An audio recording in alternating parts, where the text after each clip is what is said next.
ಶ್ರಾವಣ ಶುರುವಾಯಿತು ಅಂದರೆ ಹಬ್ಬಗಳ ಸುರಿಮಳೆನೆ. ಅದರಲ್ಲೂ ವರಮಹಾಲಕ್ಷ್ಮಿ ಹಬ್ಬ ಅಂದರೆ ಲಕ್ಷ್ಮಿ ಮನೆಗೆ ಬರ್ತಾಳೆ ಅನ್ನೋ ಖುಷಿ. ಕೆಲವರು ಮೂರ್ತಿನ ಕೂರಿಸಿ ಪೂಜೆ ಮಾಡ್ತಾರೆ, ಇನ್ನು ಕೆಲವರು ಫೋಟೋಗೆ ಪೂಜೆ ಮಾಡ್ತಾರೆ, ಅದು ಅವರವರ ಭಕ್ತಿ. ಬಟ್ ಲಕ್ಷ್ಮಿ ಅಲಂಕಾರ ಪ್ರಿಯ ಅಲ್ವಾ?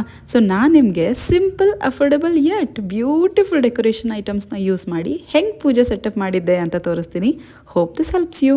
ಫಸ್ಟು ಈ ಲೋಟಸ್ ಹ್ಯಾಂಗಿಂಗ್ ಅರೌಂಡ್ 150 ರುಪೀಸ್ಗೆ ಸೆಟ್ ಆಫ್ 5 ಇರುತ್ತೆ. Quality is value for money. ಇದನ್ನ ಈ ಥರ ಬ್ಯಾಕ್ ಡ್ರಾಪಲ್ಲಿ ಹಾಕ್ಬೋದು. ನೆಕ್ಸ್ಟ್ ಐಟಮ್ ಬಂದು ಈ ಪ್ಲಾಸ್ಟಿಕ್ ವೈಟ್ ಮಾಲೆ with lotus bud. I know these are plastic ಆಯಿತಾ, ಬಟ್ ಇದನ್ನು ನಾವು ಒಂದ್ಸಲ ಯೂಸ್ ಮಾಡಿ ಹಾಗೆ ತೆಗೆದಿಡೋದಲ್ಲ. ಗಣೇಶ ಪೂಜೆಗೆ ಯೂಸ್ ಮಾಡ್ಬೋದು, ಇನ್ನು ತುಂಬ ವರ್ಷಗಳು ಇದನ್ನು ರಿಯೂಸ್ ಮಾಡ್ಬೋದು. ಆ್ಯಂಡ್ ಇದು ಮೆಟಲ್ ಉರುಳಿ ಸ್ಟ್ಯಾಂಡು. ಜಸ್ಟ್ ಫಾರ್ ₹200ಗೆ 3 ಸ್ಟ್ಯಾಂಡ್ ಬರುತ್ತೆ, 3 ಸ್ಟೆಪ್ ಸ್ಟ್ಯಾಂಡು. ಸೊ ನಾನು 2 ಸೆಟ್ ತರಿಸಿದ್ದೆ. ಕ್ವಾಲಿಟಿ ಬಗ್ಗೆ ಕೇಳೋದಾದರೆ ಪೈಸಾ ವಸೂಲ್. ನೆಕ್ಸ್ಟ್ ಈ satin sari with blouse piece ಬಂದಿತ್ತು, ಅರೌಂಡ್ 250 ರುಪೀಸ್ ಇರ್ಬೋದು. ಸೊ ನಾನು ಇದನ್ನು ವೇರ್ ಮಾಡೋಕ್ಕೆ ತರಿಸಿರಲಿಲ್ಲ, ಸೊ ಡೆಕೋರೇಷನ್ಗೆ ತರಿಸಿದಾಗಿರೋದ್ರಿಂದ ಕ್ವಾಲಿಟಿ ಅಷ್ಟೇನು ಮ್ಯಾಟರ್ ಆಗಿಲ್ಲ. ದೆನ್ ಈ ಬ್ಯೂಟಿಫುಲ್ ಫ್ಲೋಟಿಂಗ್ ಲೋಟಸ್ ಅರೌಂಡ್ 120 ರುಪೀಸ್ಗೆ. ಎಷ್ಟು ಚಂದ ಇದೆಲ್ಲ. ಈ ತೋರಣಕ್ಕೆ 150 ರುಪೀಸ್ ಕೊಟ್ಟಿದ್ದೆ, 1 ವರ್ಷದ ಮೇಲಾಯಿತು, ಇನ್ನೂ ಹಾಗೆ ಇದೆ. So go for it.